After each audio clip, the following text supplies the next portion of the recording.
Assalomu alaykum do'stlar, muxlislar, podpисчиклар. Urganch shahridamiz. Aniq rakı. Eldimizde korpusun aryan tarafı 19 marşrutka yolu. 10 tarafa geçseniz de pamitlik, çep tarafa geçseniz de Olimpiya stadion, Darital. Şimdi bir obyekt satıladı. 2 qavatlı. Kuruluşu tügellemegen. Dokumentda şimdi yazılıp turibdi. Razmerine gelsek 8'e 8 ortaklar. Konşunuga e'tibor beringlar do'stlar. 3-etajdan mansard etib beribdi. Общежит etjek o'shida. Saram shunda deseniz bo'ladi do'stlar. Gördüğünüz Center merkez. Bir qator danıştırıp gözetib o'tamiz. İşlep chiqarish etsangiz ham bo'ladi. Akvaplastiklar qo'yilgan ko'ribdingizlar. Bismillahirrahmanirrahim. İçine girdik. Dalan hol bo'ladi. Uzinine gelsek do'stlar 7,5-8 diyim bak. Eni 5 metr. Steşe qilingan. Pişenkevichdan solingan do'stlar. Ko'rib turibsizlar. Bir bizada kuxnya bo'ladi. Razvod ketib turibdi do'stlar. Ko'rdingizmi? Yangi plita bilan bastırılgan. Tak. Banımız bize de sanuzel. Şimdi takmalı işleri var ekan do'stlar, gördünüz mü? Bir bize de zina. Времян ketib qo'yibdilar. Ko'p do'stlar, lekin taklasa bo'ladimi? Chiroylatib. Döşeştirib.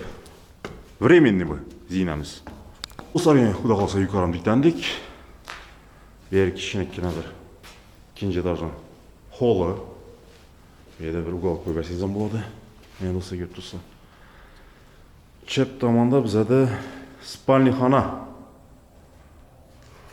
Razmer 4'e 4 diyim bor. Yamaşı yana bitta bir xonamiz bor. Mini zal, akvaplastik ishlab qo'yilgan do'stlar. Yer kilidi qolib ketgan ekan, shuning uchun shuni ko'rsatamiz. Balkoni do'stlar. Verandami, balkonmi? Bu yerdan bizada ikkinchi eshigimiz bor. Uzun ketgan. Yana do'stlar. 8'e 8 64 kvadrat metr. Pəsi yukarım 64. Yani şimdi bir kuruluş tügellemegen obyekt satıldı ortada. Center merkez. Orientir Jurabek salon. Dostlar, narxına gelsek 500 milyon aytılmakta. Sal azgina kelişu bor. Ekrandaki telefona müracaat qilaverasizlar. 500 milyon kelişu bor deydi.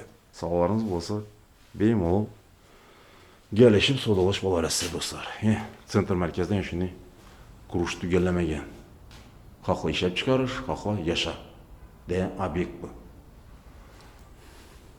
3. etajdan yasab bersangiz de polni yashab, ishlab chiqarish qilaverasizlar do'stlar. Keyingi videoda uchrashguncha xayr, sog' salomat bo'linglar. Пока.